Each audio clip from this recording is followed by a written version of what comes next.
Hey guys, it's Barrett. Welcome to Gimpy Camper. So I want to talk to you today about boondocking. One of the biggest things about boondocking, especially here in Tennessee, whenever you don't have power in summertime, it's really not that bad to sleep at night as long as you got some air movement. So what have I used for air movement? Well, traditionally it's been this guy right here. The good old 20 volt Dewalt fan. I got two of these things. They sit up by the bed, one on each side of the nightstand. Now the only disadvantage of these is they're pretty big, but this is a pretty good fan. We've been impressed with these things for a long time. They have the option that you can plug them in, or you can put a battery in here. And so number one, I tell people that are wanting to get into boondocking and stuff, traditionally I've always said, find whatever power tools that you have in that battery system, because you're gonna want batteries for these. If you already got tools and you got a battery system, most everywhere makes a fan now.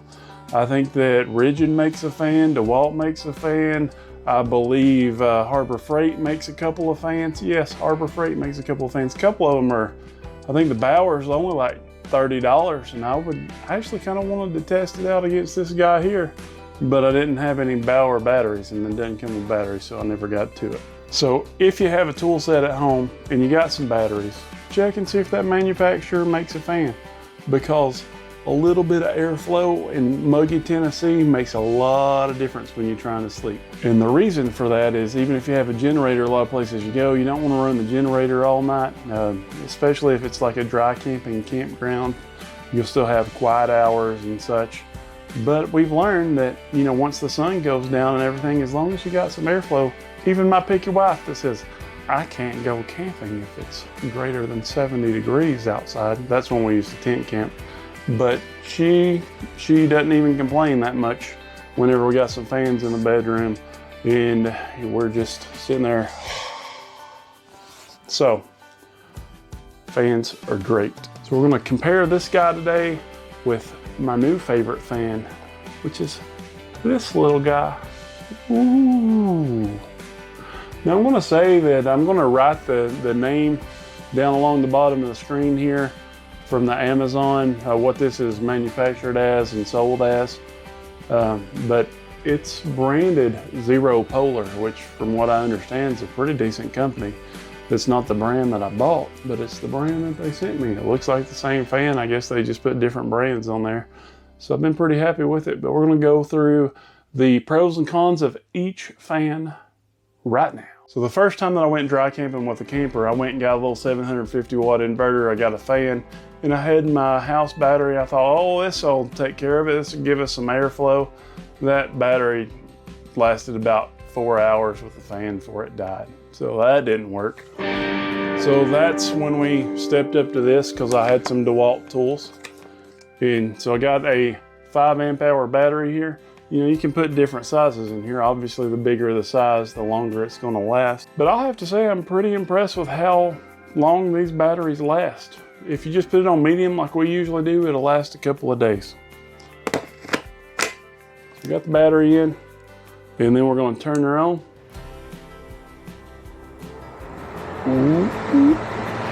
So, you know, I'm also impressed with the amount of airflow on here. So what we're going to do is we're going to do what's called the paper test. Okay, so we're going to hold it up and you can see how the wind is in front of the fan.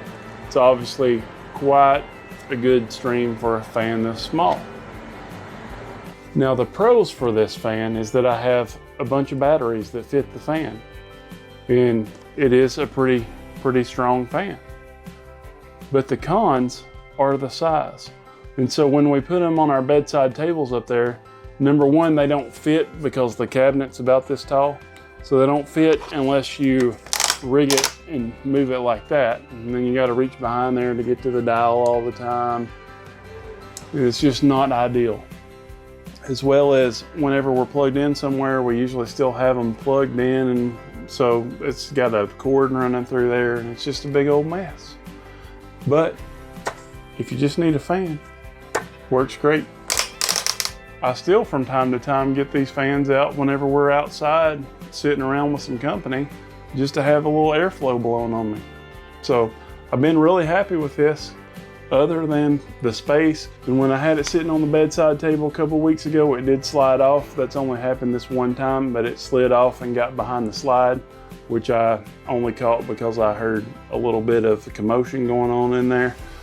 So I didn't have any damage, but that got me thinking it's really time to do something different. Hey guys, I wanted to say real quick, I forgot I also had this fan in the meantime before I got the Dewalt fans. It's by O2 Cool. I never used it that much because it uses large regular batteries in here, and that was just a pain and kind of expensive if you're going to use it a lot. If you're just going to use it in 10 every now and then or something once or twice a year, then it was worth it. It puts out a good amount of air. It's called O2 Cool. Now there is a plug on here for a DC port. So if you're going to get one of these, I would definitely get one with the DC port, with the DC plug, but mine didn't come with it. I ordered one off of Amazon that was from the same brand, and it didn't work because you get into that, it's an off-size plug kind of thing, and it's kind of a pain in the butt. It does have a high and a low, but this fan does put out quite a bit of air to be the size that it is. Now it is bigger than the small one, and I think that the small one does outperform this one. So I got on Amazon and I was looking for a fan. I actually told my wife that I was going to get one like I installed in our kitchen because we have some DC lights in there, and so I have a power converter. A couple of years ago I got a fan that seemed really strong at Camping World on clearance. And I thought this will be great to mount in the kitchen because she's all the time complaining about it being hot. But I told her I was going to get one of those for the camper, and she said, "Don't do that. That fan sucks." So here I am trying to make the wife happy, which she's happy with the yellow fans, but I'm not. So where do we find our middle ground? So after scouring Amazon for a while, I found this one, and it had really good reviews. Like I say, it says zero polar on there, but it's really this brand. It's like Slipnet or something like that. But this thing, she was amazed when I plugged it in. It's a USB connection, so with our lithium batteries, the low draw on this thing should run forever. But she was amazed for this. She asked me how much I paid for it, and I couldn't remember at the time. She said, "I was going to tell you that I'm so cheap that if you would have told me you paid $40 for this fan, I would have told you it would have been worth it." When in reality, it was under $20. Under $20. And it works great. So I'm going to plug it in right now. I've got a USB outlet over here next to my chair. So plug it in. Now what I was really wanting to do is to mount it like up under the cabinet in the camper. And I thought about using some Velcro, or I thought about putting like a nut on there. Kind of wanted to make it where it would turn.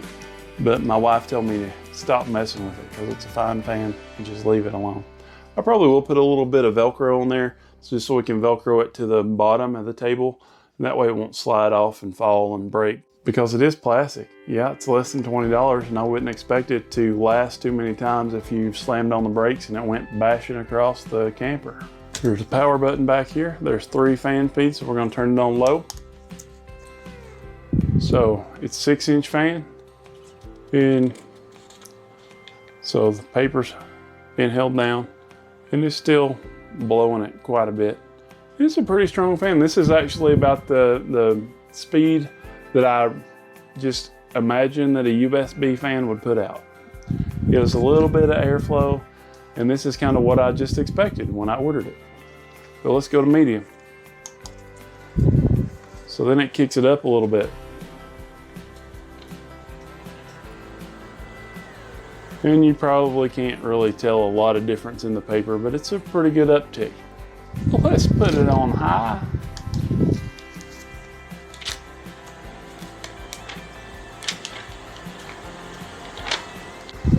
So,